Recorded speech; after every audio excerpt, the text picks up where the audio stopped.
আসসালামু আলাইকুম। সংবাদে আপনাদের সবাইকে স্বাগত জানাচ্ছি। আমি ফিরোজ তোহা। শুরুতেই সংবাদ শিরোনাম।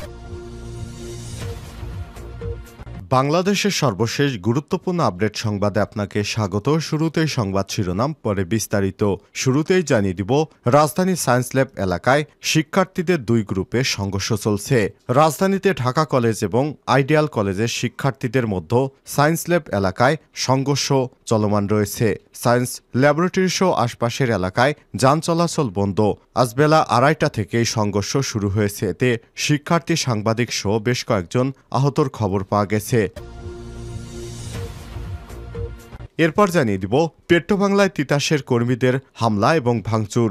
কারণ বাজারে পেট্রোবাংলার অফিসে ভাঙচুর চালিয়েছে Titas gas transmission and distribution কোম্পানির কর্মকর্তা কর্মচারীরা। এ সময় আহত হয়েছে বেশ কয়েকজন। মঙ্গলবার 10 সেপ্টেম্বর বেলা 12টার দিকে এ দুর্ঘটনা ঘটে। এদিকে ফারহান হত্যায় শেখ হাসিনা সহ 34 জনের বিরুদ্ধে ট্রাইব্যুনালে অভিযোগ। কোটা সংস্কার আন্দোলন করার সময় শিক্ষার্থী ফারহান ফায়াজ হত্যার ঘটনায় শেখ হাসিনা সহ তার 34 ঘনিষ্ঠ জনের বিরুদ্ধে আন্তর্জাতিক অপরাধ ট্রাইব্যুনালে হত্যা এবং গণহত্যার অভিযোগ দায়ের করা হয়েছে। আজ মঙ্গলবার ফারহানের বাবা শহীদুল ইসলাম ভূঁইয়া এই অভিযোগ দায়ের করেন। রাজধানীর ধানমন্ডিতে কোটা সংস্কারের দাবিতে আন্দোলনকারীদের সঙ্গে পুলিশ এবং আওয়ামী লীগের নেতাকর্মীদের সংঘর্ষে ফারহান ফায়াজ নামের এক শিক্ষার্থী নিহতের ঘটনায় এই মামলা দায়ের করা হয়েছে। এবারে জানাবো, সমন্বয়কদের নিরাপত্তা দিতে পুলিশের চিঠি, যা বললেন কেন্দ্রীয় সমন্বয়ক হাসনাত আব্দুল্লাহ। জানিয়ে দিব, সাবেক স্বরাষ্ট্রমন্ত্রী আসাদুজ্জামান খান কামালের পিএস হারুন গড়েছেন শত শত কোটি টাকার সম্পদ। অনিয়ম দুর্নীতি করে তিনি সম্পদের পাহাড় গড়েছেন। তার ভাইকে বানিয়েছেন অবৈধভাবে 2 বারের উপজেলা চেয়ারম্যান। এছাড়াও তার অন্তত 50 জন আত্মীয়কে সরকারি বিভিন্ন বড় বড় পদে চাকরি দিয়েছেন। এবং সর্বশেষ জানিয়ে দিব, আরও 34 জেলায় নতুন ডিসি। দেশের আরও 34 জেলায় নতুন জেলা প্রশাসক ডিসি প্রত্যাহার করা হয়েছে এবং সেই সঙ্গে নতুন করে প্রত্যাহার করা ডিসিদের জায়গায় 34 জনকে পদায়ন করা হয়েছে। আজ জনপ্রশাসন মন্ত্রণালয়ের একটি বিশ্বস্ত সূত্র কালবেলাকে বিষয়টি নিশ্চিত করেছেন। এ সময় তিনি বলেন, 34 জেলা থেকে ডিসি প্রত্যাহার করা হয়েছে এবং নতুন করে 34 জনকে নিয়োগ দেওয়া হয়েছে। প্রিয় দর্শক, এতক্ষণ শুনছিলেন সংবাদ শিরোনাম, এবারে বিস্তারিত।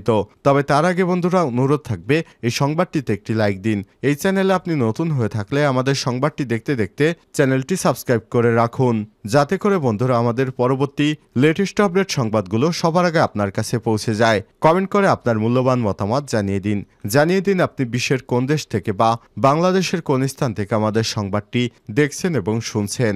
এবারে বিস্তারিত। সায়েন্স ল্যাবে শিক্ষার্থীদের দুই গ্রুপের সংঘর্ষ চলছে।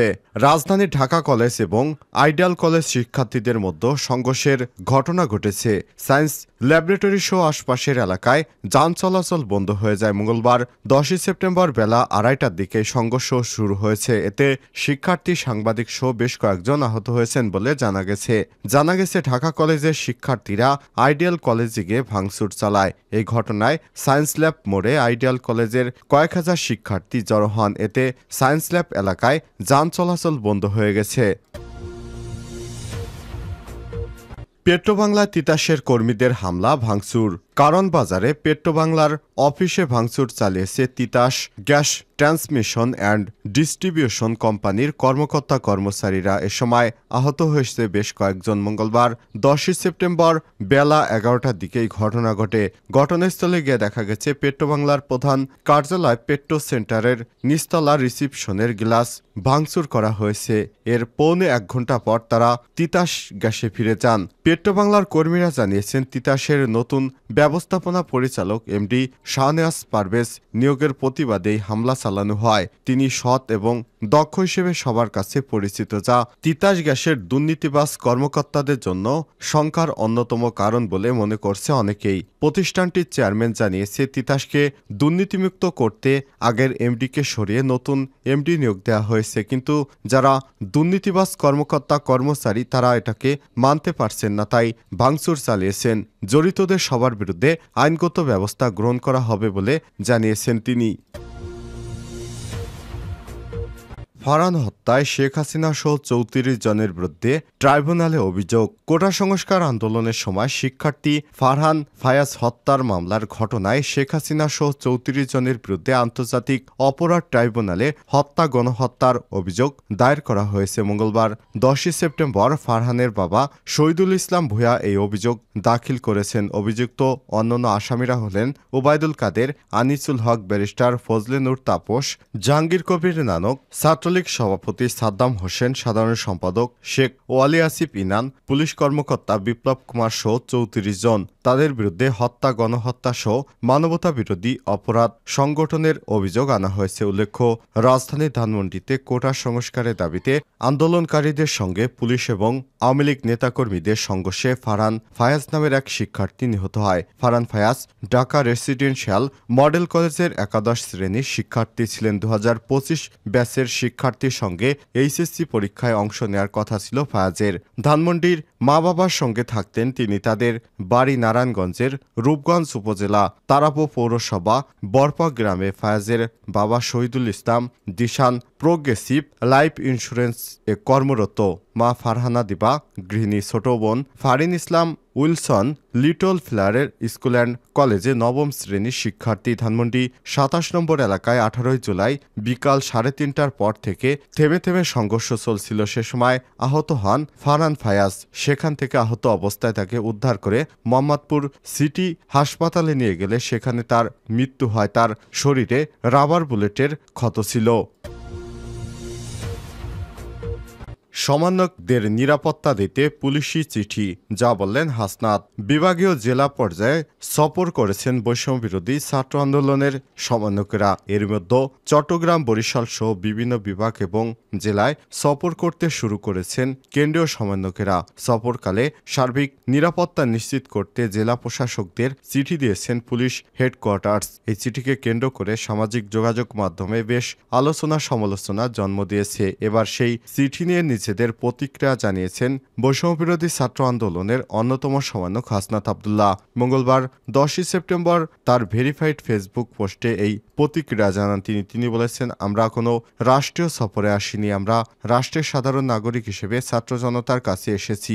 একজন সাধারণ নাগরিক যেমন নিরাপত্তা পায়, আমরাও তেমন নিরাপত্তা চাই, এর বেশি নয়। হাসনাত বলেন, এই নোটিশের বিষয়ে আমরা অবগত নেই কিংবা সরকারের কাছে আমরা এমন কিছু চাইনি।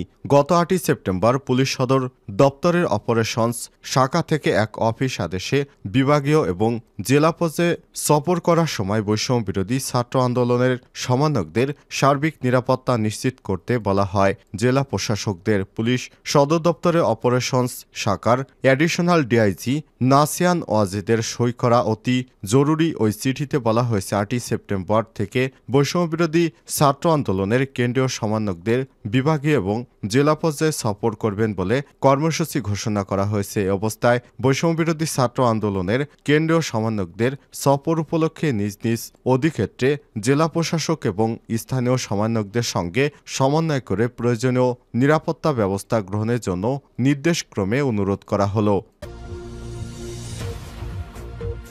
সাবেক স্বরাষ্ট্রমন্ত্রীর পি.এস. হারুন গড়েছেন শত কোটি টাকার সম্পদ। আওয়ামী লীগ সরকার আমলে অনিয়ম, দুর্নীতি আর লুটপাটের সঙ্গে জড়িত আমলাদের আমলনামা একে একে বেরিয়ে আসছে। যারা ক্ষমতার প্রভাব খাটিয়ে গড়ে তুলেছেন সম্পদের পাহাড়, তাদেরই একজন হলেন স্বরাষ্ট্র মন্ত্রণালয়ের জননিরাপত্তা বিভাগের সাবেক অতিরিক্ত সচিব হারুনুর রশিদ। পরে হন সাবেক স্বরাষ্ট্রমন্ত্রী আসাদুজ্জামান খান কামালের একান্ত সচিব পি.এস। এরই মধ্যে তিনি পেয়ে যান আলাদিনের চেরাগ। প্রভাব খাটিয়ে চাকরি দেন ২৫ আত্মীয়কে। নিয়োগ বাণিজ্য এবং জমি দখল, লুটপাট ও প্রকল্পের নামে আত্মসাৎ করে গড়েছেন শত কোটি টাকার সম্পদ। নিজ উপজেলা এবং রাজধানীতে কিনেছেন জমি ও ফ্ল্যাট। তার প্রভাবে ভাই হয়েছেন ইউপি চেয়ারম্যান এবং তিনিও কামিয়েছেন কোটি কোটি টাকার সম্পদ। বরিশালের মুলাদি উপজেলার কাজীচর ইউনিয়নের চর কমিশনার গ্রামের কৃষক আব্দুল আওয়াল বিশ্বাস এবং শামসুন্নাহার দম্পতির ছেলে হারুন বিশ্বাস। সরকারের গুরুত্বপূর্ণ মন্ত্রণালয় এবং পদে থেকে তিনি নিজ উপজেলা এবং রাজধানীতে গড়েছেন অঢেল সম্পদ। এমনকি তিনি টানা 2 বার আওয়ামী লীগের টিকিটে ভোটারবিহীন নির্বাচনে বড় ভাই মন্টু বিশ্বাসকে ইউপি চেয়ারম্যান বানিয়েছেন। তার ভাই মন্টু বিশ্বাসের নির্বাচনে বিরোধিতা করায় ইউসুফ ইঞ্জিনিয়ার নামে একজনকে জেল হাজতে নিয়ে নির্যাতন করেন হারুনরা।